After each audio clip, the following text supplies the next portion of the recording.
Hello, Bill Hood here with the Velocity Group and the Trucking MBA, and I wanted to come out and have a kind of brief everybody on what's happening with the suspension of hours of service for the emergency affected areas in the Carolinas with Hurricane Florence bearing down on the coast. Yesterday, on September 11th, the FMCSA issued an order releasing anybody who is participating in the emergency relief efforts from parts 390 through 399, which basically is the hours of service component of that.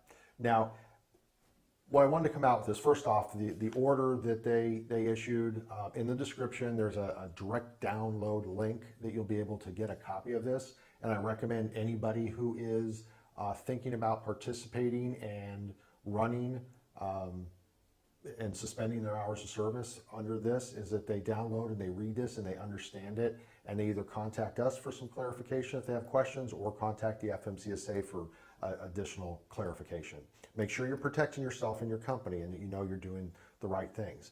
So the things that I hear out there and we see people posting, and one of the reasons I wanted to put this video out here, is there's a lot of misconceptions about what people can and can't do. So I'm going to read something directly here. Direct assistance supporting emergency relief efforts, transporting supplies, equipment, fuel, and passengers into and from the affected states and jurisdictions, or providing other assistance in the form of emergency services during the emergency in the affected states and jurisdictions from Hurricane Florence. So here's where I think where people, there's a misconception, is that they can use this as a get out of jail free card. If they're hauling something from California to Chicago, and let's say it's water, and they'll try to say, well, this is for emergency relief services, and it's going there. It may well be, but if it's not going into the affected areas or coming from the affected areas, it does not fall under this order. And the reasoning that they do this, I know there's also a lot of conversations around why, if hours of service are for safety, then why would they release from people from hours of service during this time? And the safety issue comes down to when you're in these types of areas where you have flooding and trees down and roads out, is that the safe movement of people and equipment and the vehicles is already hampered by a very dangerous situation. And what we don't want to have happen is we don't want to put additional obstacles of having to take a 10-hour break or a 34-hour restart while somebody's in the middle of an emergency zone while disaster relief efforts are trying to take place. They recognize that things are going to happen where a driver may be bringing supplies into an area and a road goes out and they could be sitting 7, 8, 10 hours in an on-duty status while they're waiting to be able to move to take the supplies in. So the relief from the hours of duty is actually a safety precaution because of all the other hazards that are out there when somebody is performing work in these areas. So that's why it's in or out of the affected areas, and it's not just providing, gee, we need to get water from California to Chicago so it can get loaded down to the Carolinas, okay? Now, there's a couple other things I think that are important that you understand. And again, please go to the link and download this so you can read this. So when you are relieved from driving under the restrictions, when you have to go back on duty and you're dispatched onto a load that is not part of the emergency relief services, there's a couple things that you need to recognize and understand.